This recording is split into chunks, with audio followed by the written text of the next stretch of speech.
2.0 10 মেত HBS 2.0 চৰকাৰৰ শপত গ্ৰহণৰ পূৰ্ণ সম্ভাৱনা। নমস্কাৰ প্ৰিয় দৰ্শক, মই জয়ন্ত মাধৱ গোস্বামী আপোনাক স্বাগতম জনাইছো নিউজ 18 অসম নৰ্থ ইষ্টৰ ডিজিটেল লাইভলৈ। আজি ৰাজ্যপালক সাক্ষাৎ কৰি পদত্যাগ পত্ৰ দাখিল কৰিব মুখ্যমন্ত্ৰীয়ে আৰু নতুন চৰকাৰ গঠনৰ আৰ্জি আগবঢ়াব আৰু সেই মৰ্মে অহা 10 মে সকলো ঠিকে থাকে থাকিলে অহা 10 মেতেই শপত গ্ৰহণ কৰিব ডক্টৰ হিমন্ত বিশ্ব শৰ্মাৰ চৰকাৰে। 2021 চনৰ 10 মে আৰু 2026 চনৰ 10 মে। 2021 চনৰ 10 মেত প্ৰথমবাৰৰ বাবে মুখ্যমন্ত্ৰী হিচাপে শপত গ্ৰহণ কৰিছিল ডক্টৰ হিমন্ত বিশ্ব শৰ্মাই। হিমন্ত বিশ্ব শৰ্মা 1.0 এই প্ৰথমটো কাৰ্যকালত এখন সফল চৰকাৰ ৰাইজক দিয়া বুলি দাবী কৰি আহিছে ডক্টৰ হিমন্ত বিশ্ব শৰ্মাই। এই 5 বছৰীয়া কাৰ্যকালত উন্নয়নৰ আধাৰশিলা ইতিমধ্যে ৰাইজে দেখিছে আৰু সেই আধাৰশিলাৰ পিছত এই 5 বছৰ 2026 চনৰ পৰা এই 5 বছৰ উদ্বোধনৰ কাৰ্যকাল হিচাপে অভিহিত কৰিছে ডক্টৰ হিমন্ত বিশ্ব শৰ্মাই। বিকাশৰ গংগা উন্নয়নৰ গংগা বোৱাই নিয়াৰ সপোন মুখ্যমন্ত্ৰী ডক্টৰ হিমন্ত বিশ্ব শৰ্মাৰ আৰু সেই মৰ্মে 10 মেত শপত লৈছিল 2021 চনত আৰু সেই 10 মেত শপত লোৱা হিমন্ত বিশ্ব শৰ্মাৰ সফল চৰকাৰৰ কথা উল্লেখ কৰি আকৌ এই 10 মেতে শপত ল'ব ডক্টৰ হিমন্ত বিশ্ব শৰ্মা দ্বিতীয়বাৰৰ বাবে মুখ্যমন্ত্ৰী হিচাপে। অৰ্থাৎ 10 মে অৰ্থাৎ চাবলৈ গ'লে সংখ্যা তথ্যৰ ফালৰ পৰা নম্বৰ 1 মুখ্যমন্ত্ৰী ডক্টৰ হিমন্ত বিশ্ব শৰ্মাৰ বাবে লাকি নম্বৰ নেকি। তেওঁৰ জন্ম 1 ফেব্ৰুৱাৰী, সেই দিশৰ পৰা 10 মে অৰ্থাৎ 1 সংখ্যাতত্ব যদি উলিওৱা হয় যোগফল তেতিয়াহ'লে 1। গতিকে এই লাকি নম্বৰটোতেই তেওঁ আকৌ এবাৰ শপত গ্ৰহণ কৰি ৰাইজৰ সেৱা কৰাৰ তেওঁৰ যি সপোন, ৰাইজৰ সেৱা কৰাৰ তেওঁৰ যি মানস, অসমক দেশৰ ভিতৰত আগশাৰীৰ 5খন ৰাজ্যৰ ভিতৰত গঢ়ি তোলাৰ যি সপোন, সেই সপোনক বাস্তৱায়িত কৰাৰ বাবে এক নতুন সংকল্প, নতুন পণ, নতুন শক্তিৰে 10 মেত শপত গ্ৰহণ কৰাৰ কথা ইতিমধ্যে চৰ্চালৈ আহিছে বা পৰিকল্পনা চিন্তা চৰ্চা কৰি আছে ডক্টৰ হিমন্ত বিশ্ব শৰ্মাই। সেই মৰ্মে আমাৰ সতীৰ্থ সাংবাদিকে ইতিমধ্যে আমাক জানিবলৈ দিছে যে খানাপাৰাতে হ'ব পাৰে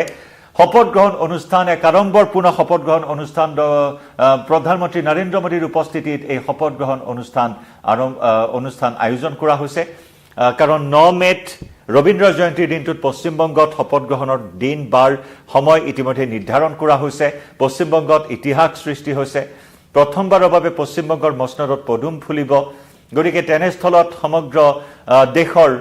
সৰ্ববৃহৎ দলটো, আটাইতকৈ বৃহৎ দলটো বৰ্তমান ব্যস্ত হৈছে পশ্চিমবংগত চৰকাৰ গঠনৰ বাবে। এয়া বিজেপিৰ বাবে আটাইতকৈ ডাঙৰ সাফল্য, আটাইতকৈ ডাঙৰ এচিভমেণ্ট হিচাপে এই মুহূৰ্তত বিবেচিত হৈছে। যি পশ্চিমবংগ বংগকন্যা মমতা বেনাৰ্জীয়ে যোৱা 15টা বছৰ ধৰি নিজৰ দখলত ৰাখিছিল, 3টাকৈ কাৰ্যকাল দপদপাই থকা বংগকন্যাক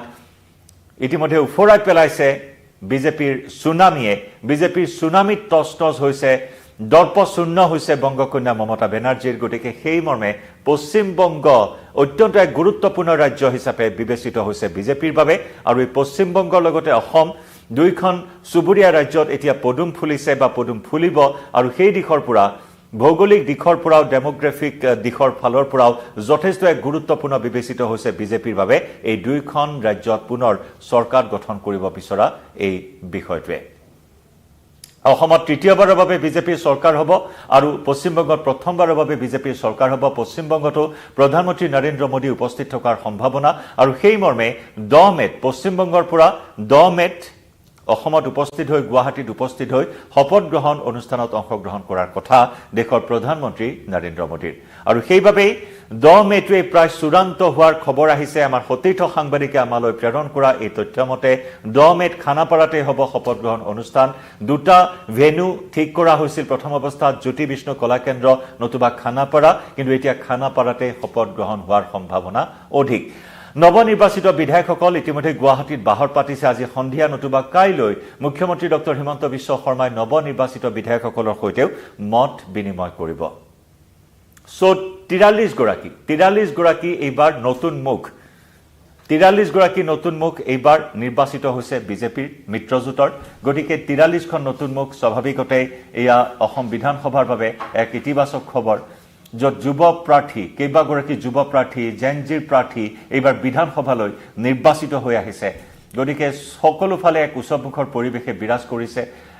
বিশেষকৈ বিজেপি শিবিৰ বিজেপিৰ সুনামি গেৰুৱা সুনামিত বিধ্বস্ত হৈ পৰিছে কংগ্ৰেছ নেতৃত্বাধীন বিৰোধী মিত্ৰজোঁট উজনি অসমত নাক মুখ উলিয়াব নোৱাৰা অৱস্থা এতিয়া কংগ্ৰেছৰ এখন আসনো দখল কৰিবলৈ সক্ষম নহল এইফালে নাও বৈশাখ বাদ দি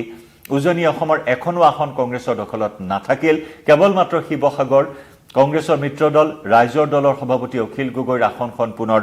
সুৰক্ষিত হৈ থাকিল সেই আসনখনক লৈ মুখ্যমন্ত্ৰী ডক্টৰ হিমন্ত বিশ্ব শৰ্মাই ইতিমধ্যে তাৎপৰ্যপূৰ্ণ মন্তব্য কৰিলে যে অখিল গগৈ জিকি আহক বুলিয়েই মুখ্যমন্ত্ৰী ডক্টৰ হিমন্ত বিশ্ব শৰ্মাই শিৱসাগৰত প্ৰচাৰ চলোৱা নাছিল অখিল গগৈ অসমৰ আটাইতকৈ ডাঙৰ মনোৰঞ্জন বুলি ইয়াৰ পূৰ্বে মুখ্যমন্ত্ৰীগৰাকীয়ে উল্লেখ কৰিছিল গতিকে বিধানসভাত মনোৰঞ্জনৰ বাবেই অখিল গগৈ নিৰ্বাচিত হৈ আহিছে অখিল গগৈৰ বাবে বাট মুকলি কৰি দিছে নিৰ্বাচিত হৈ অহাৰ বাবে মুখ্যমন্ত্ৰী ডক্টৰ হিমন্ত বিশ্ব শৰ্মাই পীযুষ হাজৰিকাৰ মন্তব্যৰ কথা উল্লেখ কৰিছে মুখ্যমন্ত্ৰীয়ে প্ৰতিক্ৰিয়া স্বৰূপে অখিল গগৈৰ বিজয়ক লৈ গতিকে এনেসমূহ প্ৰসংগ এনেসমূহ বিষয় চলি আছে আৰু এতিয়া কথা হ'ল শপত গ্ৰহণ অনুষ্ঠান 10 মেত পূৰ্ণাংগ মন্ত্ৰীসভাই শপত ল'ব নে মুখ্যমন্ত্ৰীৰ লগত 2-4জন মন্ত্ৰীয়েহে শপত ল'ব সেই অৱশ্যে এতিয়াও থিৰাং কৰা হোৱা নাই কাৰণ সময় তেনেই তাকৰ এই তিনি দিনৰ ভিতৰত ইমান হয়তো ডাঙৰ এটা সিদ্ধান্ত গ্ৰহণ নকৰিব পাৰে কাৰণ কাক কি দপ্তৰ প্ৰদান কৰা হ'ব বহুখিনি চালি জাৰি চোৱাৰ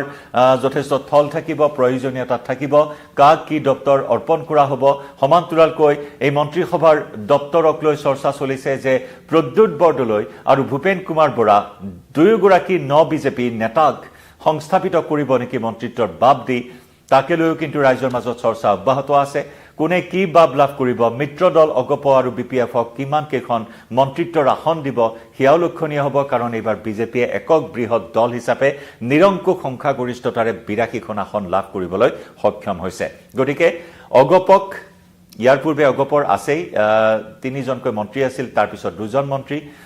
বিপিএফক এবাৰ নতুন মিত্ৰ দল হিচাপে বিধানসভাত লাভ কৰিছে বিজেপিয়ে গতিকে বিপিএফক কিমান কেইখন আসন দিব মন্ত্ৰিত্বৰ ক্ষেত্ৰত হেয়াও লক্ষণীয় হ'ব পৰৱৰ্তী সময়ছোৱাত কিন্তু পূৰ্ণাংগ মন্ত্ৰীসভাই শপত গ্ৰহণ নকৰাৰে সম্ভাৱনা বেছি কিন্তু মুখ্যমন্ত্ৰীৰ লগতে হয়তো 2-3 গৰাকী মন্ত্ৰীয়ে শপত লোৱাৰ সম্ভাৱনা থাকিব গতিকে 10 মেৰ বাবে সাজু হৈছে গেৰুৱা শিবিৰ 10 মেত এক আড়ম্বৰপূৰ্ণ শপত গ্ৰহণ অনুষ্ঠানেৰে আন এক চমক সৃষ্টি কৰি নতুন শক্তি নতুন মানস নতুন আশা ৰাইজক সেৱা কৰাৰ নতুন সংকল্পৰে উন্নয়নৰ গংগা বুৱাই দিয়াৰ বিকাশৰ গংগা বুৱাই দিয়াৰ